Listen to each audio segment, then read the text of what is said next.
Hi, welcome to QC Crime Watch. This is episode 14, and you should know that we're recording this on a Wednesday because we're in the middle of reporting a murder trial. So we don't have any conviction, we don't have any decision by a jury, no exoneration yet, but that will happen, and then next week we'll follow up with that. So I wanted you to know that we're in the middle of something. The other thing, Sharon, and I would like you to know, and this is Sharon Wren. And this is Linda Cook. And we are not attorneys, so we cannot give you advice, legal advice of any kind. But what we write from legal documents, and we want you to know that too, and also that these crimes have happened in the very recent past, and we will continue to follow some of them that have not been resolved yet. Exactly. So Sharon, you had a really interesting one here. Well, we have some fresh breaking sentencing news. A man who was accused of striking another man who was walking on the shoulder of the road on Waverly Road in Davenport on December 23, 2023 has entered a plea in the case. Justin Clemens was arrested in the incident where Caleb Hardy died. Clemens initially pleaded not guilty, but he withdrew his not guilty plea and pled guilty to one count of homicide by vehicle operating under the influence and one count of operating under the influence first offense. At the time of the incident, his blood alcohol level was .253, well above the legal limit. Isn't that .08 I believe across so. the United States? Okay. That's, hold on, we're mathing here. That's more than 3 times the legal limit. Okay. So he asked for an immediate sentencing and was sentenced to not more than 25 years in the Iowa Department of Corrections, and he has to pay $150,000 in restitution to the victim's family. And he was just sentenced, right? Just sentenced this morning. This morning. Wow. So when we say breaking sentencing news, we mean it. And we also want to remind you that these crimes are not something that happen. They happen overnight, but the resolution doesn't happen overnight. Sometimes they're 2, 3, and 4 years out. Exactly. This was, this happened in December 2023. It's March 2025, so that's closing in on a year and a half. Right. And I have a similar one, Sharon, in which someone struck a plea deal. A 22-year-old Davenport man has pleaded guilty to the November 2023 death of his 7-week-old daughter. According to court records, Devion Woods faced charges of first-degree murder and child endangerment resulting in death. That's according to a memorandum of plea agreement that was filed just last week in Scott County Court. Now, Woods has pleaded guilty to just the child endangerment charge.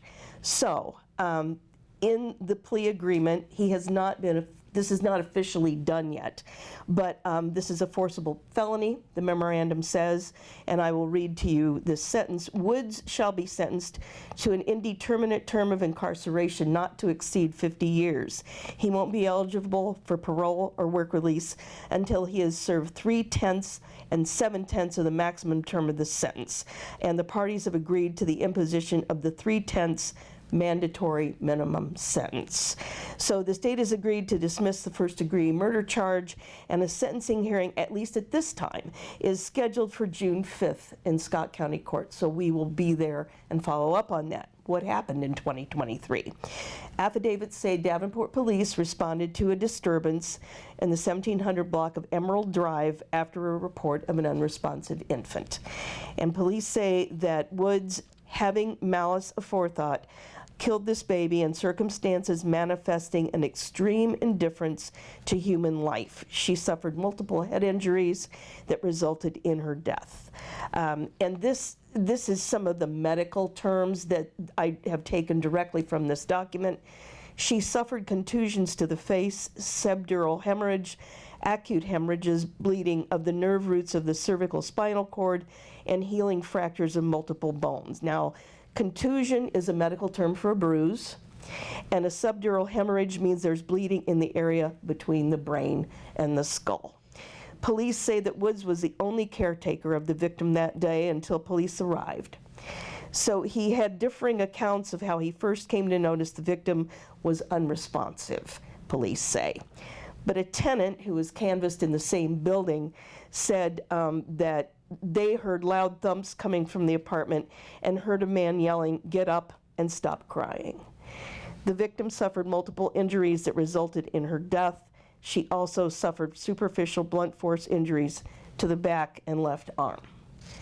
Why is this unusual? Because this man has pleaded guilty to this incident. Maybe not to the highest charge, Right. but to one. A lot of times people try to make excuses or try to build up a defense.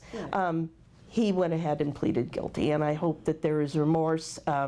There are other things involved, and we'll talk about that after he is sentenced in June. It's just tragic. It is tragic. Well, this is a heck of a transition. On a slightly lighter note, we had another arrest in the brawl at Bullmore Lanes from a couple of weeks ago. There's a fifth person now Number who's 5. been arrested, right? Number 5, yes. A gentleman named Juan Pisano Jr., 28, is accused of, and this is a quote from the arrest affidavit, willingly joining in and staying involved in a riot by joining with other people to violently disturb the peace. That is the weirdest description of a fight I have ever read. But that's a weird description, violently disturbing the peace. Well, it was a fight, I suppose, that encompassed a certain area too, and maybe put other people in fear for their safety rather than two people fighting in a parking Yeah, in an lot. empty parking lot. Right. Yeah. Right. It sounds like it spread. Yes, an arrest warrant was issued for Mr. Pisano on February 28th. He was arrested the next day on a charge of felony rioting. He was released on a $5,000 cash-only bond and has an arraignment on April 3rd. Okay, and we'll be following up on that, right? This isn't, a more, yes, there were fights, people were hurt. This isn't a violent crime like a murder, but it's just so unusual. It's unusual, and it's a capsule of violence. When violence breaks out in a group like that, Right. You're really helpless to defend yourself if you're in the way. Right. So it's frightening. It can be very scary. Yes. This next piece is only the second day of this murder trial that may go on for 10 days. So we don't know how long this will last. There are a number of witnesses and many, many pieces of evidence to this trial. So when I was there Tuesday, I saw a little bit of the opening arguments, and then I saw 3 witnesses. And one of the witnesses said that he had received this, and if you please visit ourquadcities.com for more details on all of these crimes and all of these stories. This message, a text message, says, "If I get killed, it was Chris." Oh, And that's that not creepy at all. That was shown to the jury on Tuesday, and the jury saw this. It was sent before the stabbing death of a Parkview woman on that first day of trial. So both the sides gave their opening arguments, and the defense told the jury right before this, don't let the state draw the picture for you. You are the finders of fact. And I wanted to use that because regardless of what the jury thinks now, she's asking them to keep an open mind and be fair-minded about this. That's good advice in general. Prosecutors say Christopher Behall killed 31-year-old Taylor Escontrias McKee in the apartment they shared in Parkview late March 13 or early March 14, 2024. Prosecutors on that day I was in court said her injuries included 23 stab wounds from a Phillips head screwdriver, 17 stab wounds from a knife, and blunt force injuries from a baseball bat. Now, the witness who reported getting messages from her confirmed that he received this text from McKee sometime overnight, but he was sleeping, so he did not see it until he woke up the next morning and he learned of the death of his friend. And a quick bit of clarification, the screwdriver is, if you don't know screwdrivers, it's the one with the kind of pointy end, it comes together like that. Not the flat blade. flat That head. is obviously the flathead screwdriver. The other one is Phillips. Which I guess we think of a flathead maybe as being a sharp instrument, but not so much the Phillips. No. Thank you, Sharon. I appreciate that. Another man said that he had been friends with this woman for a long time, and she had contacted him and said, "Come pick me up," but he'd been drinking and didn't want to drive. So Behall is charged with first-degree murder in her death.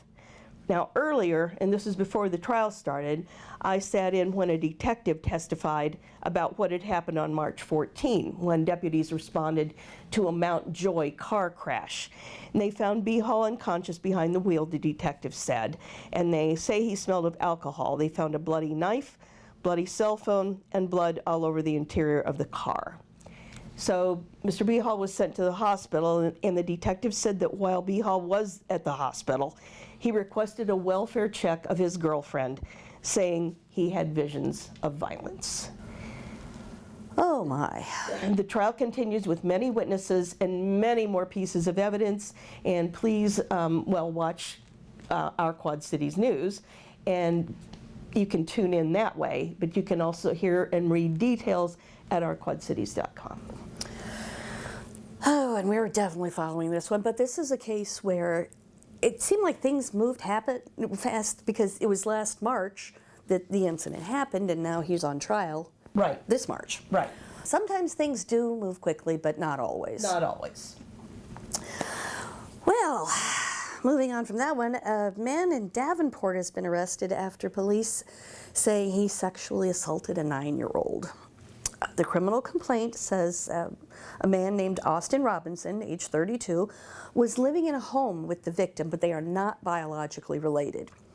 The victim told interviewers during a Child Protection Response Center forensics interview that Robinson placed his hands under her shorts and assaulted her.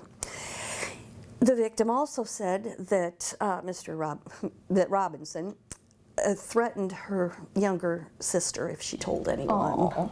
And that's not uncommon, as you and I both know. We've reported these kinds of incidents over and over, where now we don't know what has happened in Right. this, but people who have been sentenced and convicted, we know this, have threatened someone's parent or even a beloved pet. To keep quiet. Right, to keep them quiet.